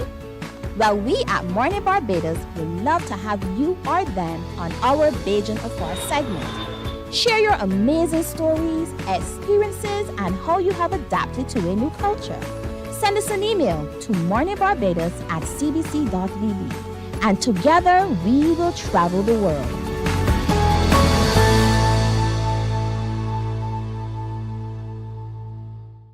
God will not give you a job. God will not call you to do something and then not give you the capacity to have it, to make it happen. He will give you the resources. He'll give you the people. Not only will He equip you with ideas, but He will equip you with favor, as He did Nehemiah. Turn on the latest episode of Infinite Possibilities, only on CBC TV8, every Sunday at 1:30 p.m., sponsored by Covenant Life Teaching Center. Welcome to Nature's Discount, the ultimate health food store. At Nature's Discount, we have thousands of quality products at great prices. Hi guys, Dottie here with Nature's Discount, and today we are talking about solar ray, microbiome, probiotics, and why you should be taking them.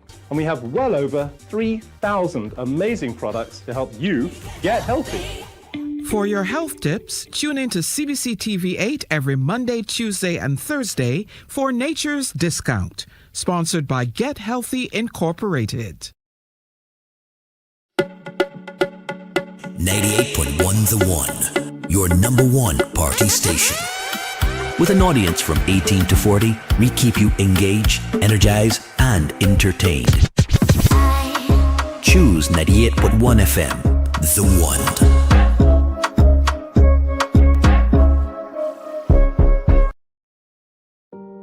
Hey there, it's Mahalia. I want to share something that might be really helpful.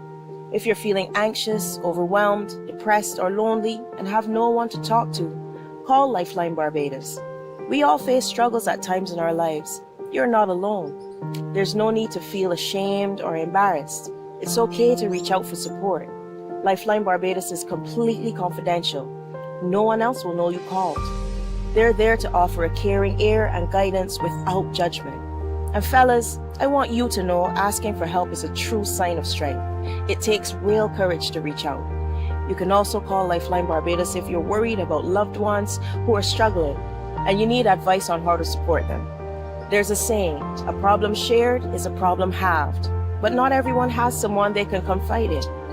That's why Lifeline Barbados exists, to be there for you or someone you care about during tough times. Save this number. Lifeline Barbados is just a call away. Remember, you can reach out whenever you need to talk. Books open your heart, your mind, and your soul. They are educational, entertaining, inspiring, and motivating. Are you an author of a recent book you want to share? Then Mornin Barbados would love to feature your book in our The Next Chapter segment. Send us an email to morninbarbados@cbc.vb. That's morning without the G. Come and let us turn those pages together.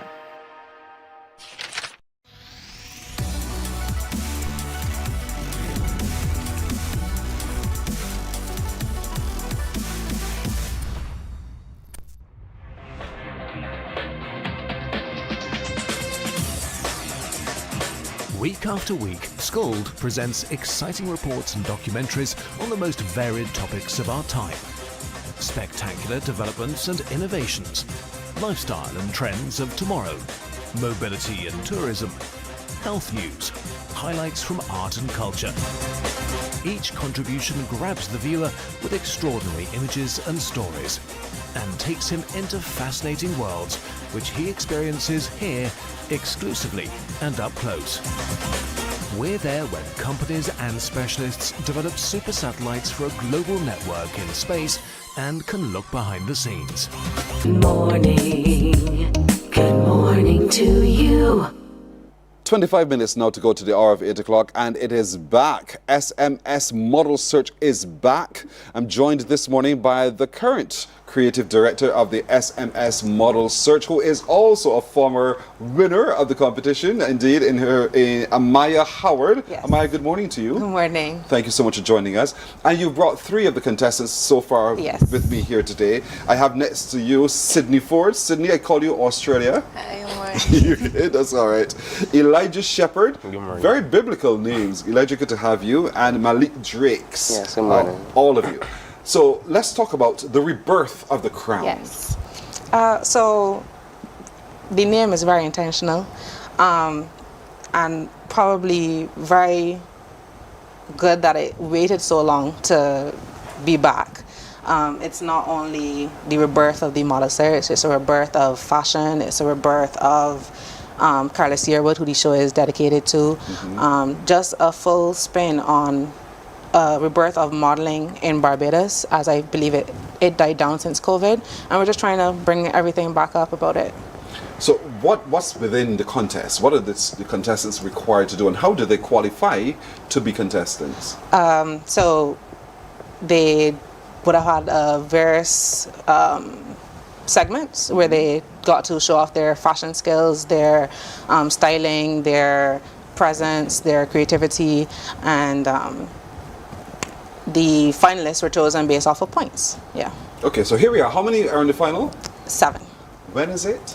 April 18th at Today, 6:30. what's today? The 15th. Oh, Yeah. this weekend. Yeah. It's this weekend. April 18th. Yeah.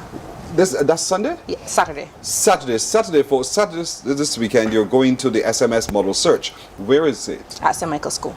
In the auditorium. Yes. So we're coming. We're going to be there because 7 of the best who put themselves forward from the St. Michael's who are vying to win the crown as a SMS model thing. And so in competition, they're modeling what they're contesting and competing in. So speech, modeling. Just modeling, mainly. Just modeling? They're modeling 3 segments that they have to create themselves. One will be provided for them, and they will get tested on their creativity, their modeling, their presence, their facial expressions, the whole works. So they start in one of the segments. They style themselves. Yes. They don't have to take needle and thread and make anything. They just style themselves. 3. They're going to style themselves. 3 segments. They're styling themselves. Yes. And then 1 they'll be styled. Yes. And for them now to carry the garment Yes. and to tell the story. Yes. Interesting indeed. And so the challenge is on. The 3 of you young people. Sydney, what about you? Tell me a little bit about getting yourself ready and why did you enter this contest in the first place? I always wanted to model and get myself out there and step out of my comfort zone because I'm a little shy. So doing this would help me, be more out there. And more upward going. Yes. And so talk to me about how it has been for you really preparing for this. How has it been stressful? Because I have to find designers, reach out to people, and then also I have to make sure that everything looks nice. So I really hope that everything pulls off and comes out how I'm envisioning it. So you're working with some designers who create for you for your 3 segments, and because there's I call it a mystery segment where you'll be styled, you don't know yet what you'll be wearing then. I give her ideas and stuff, but I have to see what exactly actually does. So, in terms of getting yourself prepared for Saturday, did you have to watch your diet and exercise and those kinds of things? Oh, you're just modeling. It's all what you visualize. Yes. And have you modeled before? Only with the school. Only at school. Yes. So you're coming in almost like a little bit of a newbie, right? All right, fair enough. Elijah, what about you? Why did you enter this? Well, this is my first year at St. Michael's School, so I wanted to join for the experience. And you all have me really strained my ears. So speak to me. I wanted to join for the experience and to hopefully boost my self-confidence and put myself more out there and to see new things. I just thought that joining would probably help me in so many ways, my confidence and just, I don't know. Yeah. Did you share this information when you decided to be a part of it? Did you talk to your boys about your putting yourself forward? Yeah. What did they say to you? Well, at first, they teased you. Well, no, I thought that they were going to join with me, but then I found out they were joking. But I decided I would continue with it. So they're very supportive and they were helping me, so that was very exciting. The spotlight shines on you in this contest. Are you afraid of the glow of the light? So, I don't really say that I'm afraid. I just prepare for anything. You think you're ready? Yes, please. You think you're ready? I believe and so. As I've asked Sydney, what are you doing to prepare yourself, not just mentally, but physically for this contest? Well, I've been training, but I've also been working on my walk and what poses to do when I get anyone on the stage, and my facial expressions, and just That's working all part for of it. Yes, That's all part of it. You're ready. You're ready. Malik, what about you in terms of your state of readiness? Are you ready? It's Saturday, you know. This coming Saturday. Yeah, I believe I'm ready. Really? I like your confidence. Thanks. So when you believe you're ready, what do you mean when you say that? What have you got in place? I just believe that the creativity I have for all my outfits, they can come off the way I want it. I like the experience, so I just believe I can go and do what I have to do. You've also been working with designers, or did you go into and you selected different outfits from stores? I work with my designer, yeah, but it's mainly whatever vision I have. I just tell them and they tweak it to suit. You got me curious now. What's your vision? Can't tell you that right now. That is so unfair. But what of it is, it's out of this world and outstanding, you believe? Yeah, it's definitely out of my comfort zone a little bit, yeah. It's going to be out of your comfort zone just a little bit. Yeah. Why are you challenging yourself out of your comfort zone? I just believe I've stuck to what I know for a little bit, so when I joined, it's mainly just trying to see what I can do different, and I believe that works for me. What have you been doing? What kinds of training sessions have you been in preparation for Saturday's final? Just going through my routines with Amaya and just enjoying the experience. So Amaya's been teaching you how to walk? Yeah, walk. You thought that you walked all right before until Amaya said something else, right? I thought it was okay, but then I have to exaggerate a few stunts to make it look good. Elijah, that took you by surprise? Or you thought you naturally had the walk? I knew that it could have been better, so just I have to see it and just took it. But really did improve my walk. It still needs some improvements, But you think you'll be ready for Saturday? Yes. Mirror work, mirror work, mirror work. Sydney, what about you? Did you have the walk, or did you have to relearn how to walk for a competition like this? I had like a fairly decent walk, but I had to learn how to walk in heels. Because there's a big difference in like walking on my... Really? Yeah. What's the difference? 4 inches. I don't know. I don't have to wear heels. So, what is it? Is the pressure on your feet because they're elevated differently? I don't know. Really? I mean, you're a young lady, so therefore, you were in school. You're not required to wear the heels in school, but nowadays you're stepping into the height 4-inch heels, and you're ready for this. When you told your girlfriends, what did they say to you? Amaya, you got this, man.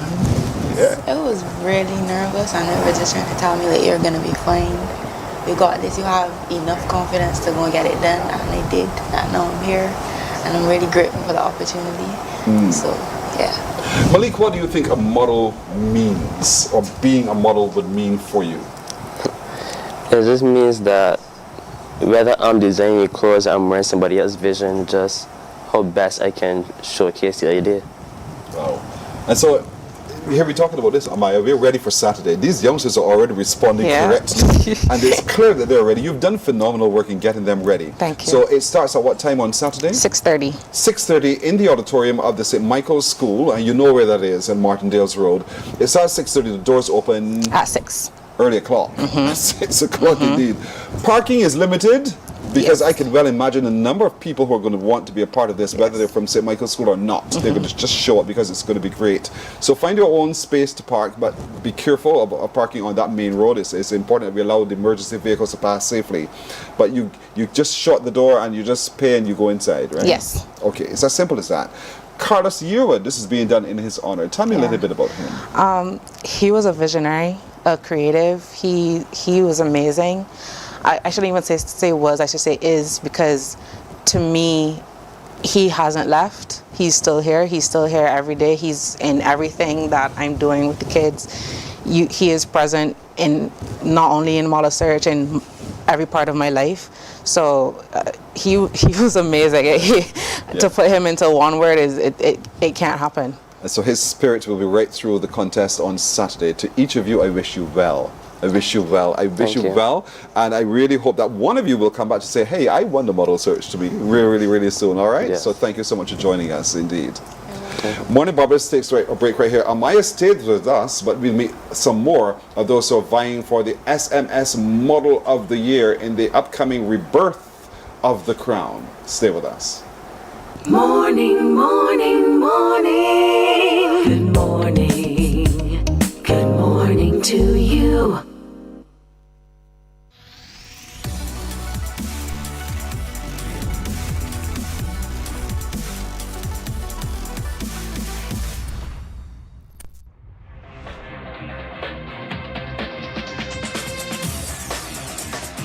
Week after week, Scold presents exciting reports and documentaries on the most varied topics of our time. Spectacular developments and innovations, lifestyle and trends of tomorrow, mobility and tourism, health news, highlights from art and culture. Each contribution grabs the viewer with extraordinary images and stories and takes him into fascinating worlds which he experiences here exclusively and up close. We're there when companies and specialists develop super satellites for a global network in space and can look behind the scenes. Scold is a window to everything that is there or is yet to come. Fly with us through time to better understand today and tomorrow. You've always wanted that. Scold, a look into the future. Our world today is not the world God wants it to be. One of the reasons, which will surprise many, is that our planet, its governments, and its peoples are all living under the weight of Satan's rule. From the beginning of mankind's existence to today, human history is the written record of what it means to live under the rule of the devil. Yet that rule is coming to an end. And what a difference that will make. Every Sunday at 9 a.m. on CBC TV 8, tune in for Tomorrow's World, sponsored by the Living Church of God. Some ask, what makes Barbados so special? We at Mornin Barbados say it's you, our exceptional youth. You are talented, resilient, and inspirational. You are the epitome of the Barbadian spirit, testing the boundaries of your creativity. If you are an entrepreneur, artist, baker, designer, author, or have done anything you think should be highlighted, email us at morninbarbados@cbc.bb. Let us show the world our exceptional Bajan youth. Good morning. Good morning. Good morning to you. This coming Saturday, the St. Michael's School presents Rebirth of the Crown. It starts at 6:30 in the auditorium of the school on Martindale's Road. You can pay at the door. And you can show up in great number because a model search is on in honor of the late Carlos Yearwood. And so the current creative director, who herself is one of those who won the model search, Amaya Howard, remains with me. But three more of those who are vying for that crown, who are heading as we rebirth the crown. Next to her is Diamond Gibson. Diamond, good morning. Good to have you. Across from me is Alana Bradshaw and Haley Aline. Ladies, good morning. Good morning. Is this your personal style, Diamond? Well, I would say yes, but also my mother. I can't take all the credit. You can't take all the credit. But whatever your mother likes, you generally like? Most of the time, because that was just her style, my aunt's style, all her sisters. That was genuinely instilled into me from a young age. So if you wanted to break out and do your style, what would that look like, Diamond? My father's style. Big t-shirt, just some pants. Yeah. Go like that. I like that. I like that. One day soon, right? When you become the owner of yourself, you'll do that indeed. Alana, what about you? Is this your style? Well, my style is very mixed. Like, honestly, I find like once I can style it properly and it looks good, I'm gonna wear it. But this that I'm wearing here today, that is definitely something I lean towards. So I would say this is more of my personal style. All right, good answer. And Haley, is this your style? No. This is mommy as well. Not me style. My style is a lot unconventional. If you saw what I wear on a daily basis in vacation, you say, okay, she might have a little problem. I definitely dress outside of the box, and what I'm wearing now is definitely my mother's style. And that's your personality outside of the box. Yes. So this is a challenge for you, is it? Slightly. Slightly. Have you been what designers have you been working with, and how ready are you for Saturday? Well, I haven't been working with designers. It's been my granny. She's been helping me do a lot of my clothing, and my aunt has been helping me a lot of my style. So on Saturday, I'm very excited because one of the things I'm modeling is something that my granny made specifically for me, and I can't wait to showcase it so everyone can see it. Well, that's beautiful. I love there's a lovely story to one of the segments that you will see Haley in is her granny's creation, and that's beautiful indeed. Alana, what about you? Is everything your creation, or are you working with designers to help you? I'm not working with designers, but I definitely get a lot of help from my family. So we kind of all work together to put together these outfits, make some of the pieces that you'll be seeing on the night, and yeah. Are you excited to be a part of this contest? Yes, for sure. You want to win. Yes. Why is it so important to you to win the model search? Well, I want to prove it to people that I can get out there, that I'm not just this quiet little girl. Like, I have confidence and I can own the runway. And I can own the runway. Diamond, what about you? You're quite tall as well. And you know, oftentimes we look at the tall ones and think, oh, they're naturally the model, and say to Alana, you're not as tall as. But you talk to me about your confidence and your readiness for Saturday. Well, I would say my confidence has definitely improved being in the model search. Having friends, having delegates as friends, and everyone that supports me definitely also helped my confidence along with Amaya. But I would say before that, I was incredibly shy. Yeah? Incredibly. So what did Amaya do to you guys to break this mold that you're now so confident and bold and well enough to talk? I would say there's the aspect of tough love in a way that she knows what I can do and pushes for it, along with also having the, I would say, patience for me and everybody, along with having a good laugh while we're on the way, not being too serious. Alana and Haley, would you say the same thing? Yes. Yeah? I've been always confident since I was small.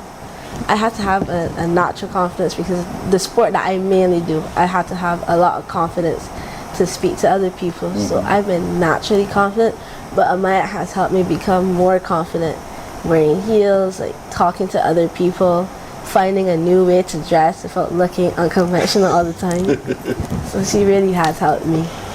Everybody seems to have a problem with the heels. Is that your problem as well, Alana? I had to learn to walk in heels, yes. Walking in heels is a challenge, clearly. And so in terms of what are your weak areas you think you need to work on now, Alana, between now and Saturday? Or you don't want to tell them? I still think it might be my turns. Your turns? Yes, turning on the runway is something. Yeah, you could trick. Yes. You have to be so careful. What about you, Haley? My walk. I have a really bad problem with my walk, so I have to work on that. Sometimes I get the walk right. Other times Amaya has to shake me off a few times for the walk. So, but it's better, I promise. It's better, I promise. It's not as bad as it was. It's better now. Yes. So it's consistency for you. Yes. What about you, Mr. Diamond? I would say two things. My turns, definitely. and my poses. As much as I would like to say it's not my poses, it's definitely my poses. As soon as I stop, I freeze. I don't. I just hand on hip. That's it.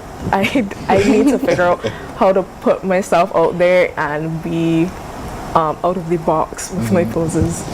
And am I hearing these ladies talk about it in this way? For people who come, I wanted to understand it's not just walking, wearing garment. There's much more that they're being assessed in as well. So it's really going to be a show. Yes, I mean, and as they're talking, yes, they got to work on their turns, they got to work on their facial expressions, their poses, because it all goes into one. It's not just walking on the runway, up, down, and you're done. It is how you carry the garment, how you wear the garment, don't let the garment wear you. Just how they present themselves on the runway. Right. All of that comes out on Saturday, and so the judges have quite a job on their hands because each of you is so confident, so good, and look so good as well. So at the end of the contest then, and we have the one who has won the model search, what do they get from that experience? Well, I should probably say there are two, because there will be a king and a queen. Oh, a king and a queen. Yes. Okay. How many men are just the two? Just the two, yeah. One of you is going to walk away. Right, so it's just, okay, the male and the female. Yes. In terms of what they walk away with, I guess what they've been saying, what they gain throughout the journey, that's probably the most important part. I mean, they're probably, they're probably excited about the prizes and stuff, but it's really about like what you gain throughout the experience. That's what's most important. This is not just teenagers coming out there just to do their thing. This is teenagers who are in quest of being a full model. They've been trained over a series of weeks and sessions indeed, and so they're inviting you to come to the St. Michael's School in the auditorium this Saturday for 6:30. Doors open at 6 o'clock. You can pay at the door to watch them. Watch them go in quest of the crown. Rebirth of the crown is back in honor of the late Carlos Yearwood. And so you have to be there. You have to be there not just to give your full support and your applause, but to see them rise, truly rise and show the best of who they are. Because at the end of the night, there'll be a king and a queen of the model search indeed. And so we want to know who will be Mr. St. Michael's School and Miss St. Michael's, if I dare call it that. Yes. Indeed, having won the model search for 2026. And you are going to be right there to witness this. The last time you had the model search was 2018. It's the rebirth. It's the rebirth. Since 2018 until now, do the math for me. What's the result? How many years? 8 years. I love it indeed. So it's going to be quite fun. They're looking forward to seeing you there. They want your support. So show up at the door, pay your monies, give your full support to the St. Michael's School students. They are in quest of the crown, Mr. and Miss St. Michael's School. And you are going to be there very, very fast. So take a look at your screen. Take a look at your screen. You got it? Screenshot it. Got it? Good. So I think everybody's got that. Yes. So very quickly, just tell us the little details. So we pay at the door. Yes. You can pay at the door and you just show up. There's a fair throughout the day if you want to bring the kids out. The kids can come, have a good time throughout the day, and come in and enjoy the model search after and enjoy the show. So it's a whole day. Yes, a whole day of festivities. From 1 in the afternoon. Yes, 1. At the St. Michael's School on the grounds, and then the model search is at 6:30. Yes. But you're being there, you're there. Yes. Do you have to pay for the fare? Yes. Yes, okay. You do. All right, cool. So there's a lot happening at the St. Michael's School. They're in Martindale's Road. I'm hearing a lot of things about you at one time while I'm talking to you. All know how challenging that is for me at times. So I really want all of you to show up at the school this Saturday. There's a fair that starts at 1. And that fair is for children and people who feel like a child. Yeah. You're encouraged to come out indeed. And then you support the 7. We only met 6 today. Who is the other person? Camia Archer. Camia Archer. Yes. All right. So if you know Camia by name and by feature, then come see her as well. But these 3, along with the other 3, are looking forward to seeing all of you there all day long and then into the evening as they go in search of the crown. And so the rebirth of the crown is back in honor of the late Carlos Yearwood. And so with the stunning pictures you see on your screen, that's what you will get on the screen as well. There are 4 categories. Yes. 3 when they style themselves, and 1 when they are styled. The challenge then is to how do you wear that style? That is what we're talking about. So be there to witness all the action and the excitement indeed. Thank you so very much, Thank Amaya. you. Thank you so much, Destiny and Alana. I call you Destiny. Yes. Alana and Haley as well. Thank you so much. I wish you well, okay? Thank you. You're very welcome. And that's it for today. Before I go, I want to wish Vereen Walker, who watches every single day, a very happy birthday today. Vereen, make the best. May this be the best that you've ever had. And I certainly will be joined with my crew in wishing all of you a great today. Be it the will of the Lord. We'll see you tomorrow, everybody. Bye-bye. Wake up, wake up, wake up, wake up. Barbados, get up. Good morning.